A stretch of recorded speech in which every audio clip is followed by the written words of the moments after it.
आप सभी पुण्य आत्माओं और आपके हृदय में विराजमान परमपिता परमेश्वर को मैं सादर नमन करता हूँ। प्रिय भक्तों, आपने अभी तक श्री राम जी के वनगमन, वन में विभिन्न प्रकार के वनवासियों से उनका मिलन और सुमंत के दुखी होने, फिर महाराज दशरथ के प्राण त्यागने के बारे में जाना। अब आप भरत जी के दुख और उनका श्री राम जी से वन में मिलने को जाने के बारे में जानेंगे। अनरथ अवध अरंभेऊ जब ते, कुशकुन होई भरत कहाँ तब ते। देख ही राति भयानक सपना, जागी करही कटु कोटि कल्पना। उधर जब से अवधपुरी में अनर्थ प्रारंभ हुआ, तभी से भरत जी को अपशकुन होने लगे।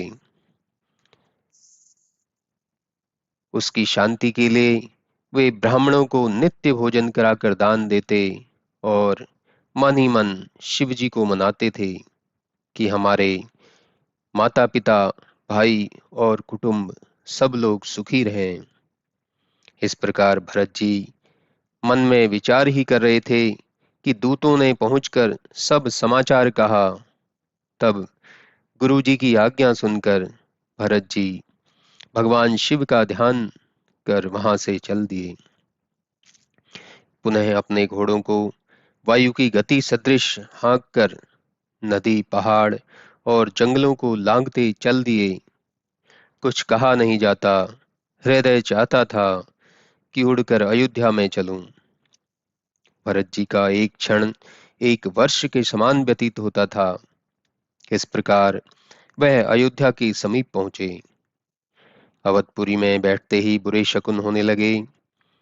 अयोध्या अत्यंत भयानक मालूम होती थी। पक्षी, हिरन, घोड़े और हाथी देखते न बनते। श्री राम जी के वियोग में सबकी बुरी दशा थी। अवधपुरी के मनुष्य और स्त्री बहुत कष्ट में थे, मानो सभी ने अपना सारा धन खो दिया हो। नगर में बसने वाले मिलते हैं, कुछ कह नहीं रहे हैं, प्रणाम कर लेते हैं। वे डर और विषाद होने से भरत जी से कुशल भी नहीं पूछ सकते हैं। बाजार और मार्ग की ओर देखा नहीं जाता, मानो पुरी के चारों ओर आग लग गई है। पुत्र के आगमन को सुनकर रानी कैकेयी अत्यंत प्रसन्न हुई। वह आरती सजाकर प्रसन्न हो उठकर दौड़ी और द्वार पर मिलकर अपने महल में ले आई। भरत जी ने ननिहाल का कुशल कहकर अपने कुशल कुल की कुशल कुशल पूछी और कहा, हे माता, कहो पिताजी कहाँ हैं? सब माताएं कहाँ हैं? सीता, राम जी और प्रिय भाई लक्ष्मण कहाँ हैं? तब पुत्र के स्नेह से सने हुए वचन को सुनकर नेत्रों में कपट के आंसू भरकर पापिन के कई भरत जी के श्रवण और मन के लिए शूल के समान यह वाणी बोली, हे तात, मैंने सारी बातें बना रखी हैं। बिचारी मंत्रा ने मेरी सहायता की, परंतु ब्रह्मा ने थोड़ा सा काम बीच में बिगाड़ दिया कि महाराज दशरथ स्वर्ग को चले गए। भरत जी कैकेयी के वचन सुनकर इस प्रकार दुखी हुए जैसे हाथी सिंह के गर्जन को सुनकर सहम जाता है। फिर तात, हा तात चिल्लाकर पृथ्वी पर गिर पड़े और अत्यंत व्याकुल हो गए। हा पिता, पयान करते समय आपको नहीं देख सका। हे तात, आपने मुझे रामचंद्र जी को नहीं सौंपा। पुनः धीरज धरकर संभाल कर उठे और कैकेयी से पूछे, हे माता, पिता के मरने का कारण कहो। भरत जी की वाणी को सुनकर कैकेयी ऐसे बोली जैसे घाव को पोंछकर उस पर विष रखा जाए। कुटिल और कठोर कैकेयी प्रसन्न हो प्रारंभ से ही अपनी सब करनी कह सुनाई। तब श्री राम जी का वन जाना सुनकर भरत को पिता के मरने का दुख तो भूल गया, परंतु राम वन गमन में अपने को हेतु जानकर वे चुपचाप होकर बैठे रहे। पुत्र को व्याकुल देखकर केकई जले पर नमक जैसा समझाती है, हे तात, पिताजी का शोच करना ठीक नहीं। जो भोग उन्होंने किया वह बड़े पुण्य का फल था। वे अपने जीवन काल में ही जन्म का फल पा गए, पीछे अंत में वैकुंठ लोक को गए हैं। यह समझकर हे पुत्र, सोच छोड़कर समाज के साथ अयोध्या का राज करो। कैकेयी के वचन सुनकर भरत जी जैसे वैसे ही ठिठक गए, जैसे पके चोट पर अंगार लग गया हो। फिर धैर्य धारण कर सांस लेते हुए बोले, हे पापिनी, तूने सब भांति से कुल का नाश किया। जो तेरी रुचि ऐसी खोटी थी तो जन्म लेते ही मुझे क्यों नहीं मार डाला। तूने वृक्ष को काटकर पल्लव को सींचा है और मछली को जीने के लिए जल को उलीचा है। सूर्यवंश में मेरा जन्म हुआ, मेरे जैसा पुत्र और दशरथ ऐसे पिता और राम लक्ष्मण ऐसे भाई हुए। हे माता, तू मेरी जननी हुई, ब्रह्मा से कोई वश नहीं चलता। हे दुष्ट बुद्धि वाली, जब ऐसी कुबुद्धि तेरे मन में उपजी तब तेरे हृदय के टुकड़े टुकड़े क्यों नहीं हो गए। वरदान मांगते समय तेरे मन में पीड़ा क्यों नहीं हुई, जीभ गिर क्यों नहीं गई। महाराज दशरथ ने तेरा विश्वास क्यों कर लिया।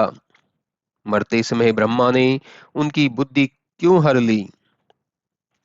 विश्व में ऐसा कौन जीव अथवा जंतु है कि जिसको श्री रामचंद्र जी प्राणों से भी प्यारे नहीं हैं। उन्हीं श्री राम जी से तेरा अपकार हुआ। सत्य कह कि तू कौन है।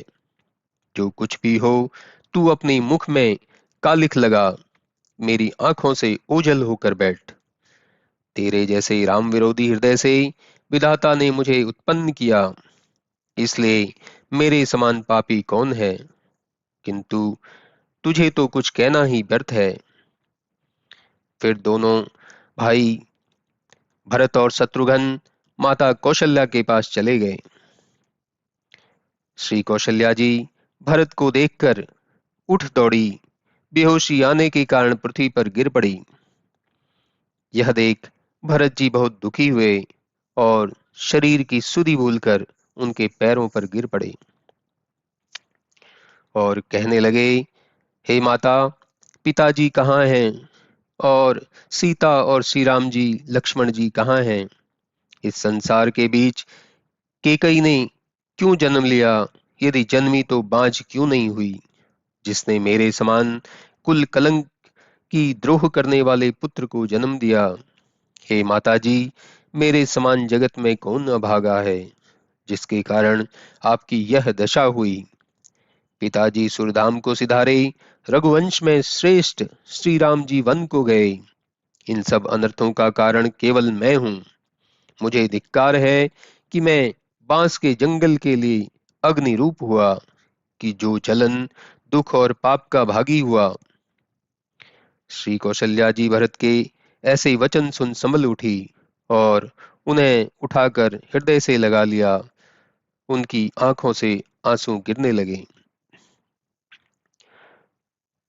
कौशल्या जी ने भरत को हृदय से लगा लिया, मानो श्री रामचंद्र जी जंगल से लौट आए। पुनः शत्रुघ्न ने उनसे भेंट की। उस समय का शोक और प्रेम उनके हृदय में न समा सका। कौशल्या ने भरत को बैठाया और आंसू पोंछकर यह मीठी वाणी बोली, हे वत्स, तुम धैर्य धारण करो। बुरा समय समझकर शोक को त्याग दो। काल और कर्म की गति को निश्चल समझकर मन में हानि अथवा ग्लानि न करो। हे तात, किसी को दोषी न बनाओ। मेरे लिए तो ब्रह्मा हर तरह से टेढ़े हो गए हैं। यदि ऐसे दुख में भी मैं जी गई तो पता नहीं कि समय अभी क्या क्या दिखलाने वाला है। इसलिए हे भरत, पिता की आज्ञा से श्री रामचंद्र जी ने सब गहने व कपड़े उतार दिए और मन में आश्चर्य अथवा प्रसन्नता कुछ भी नहीं की।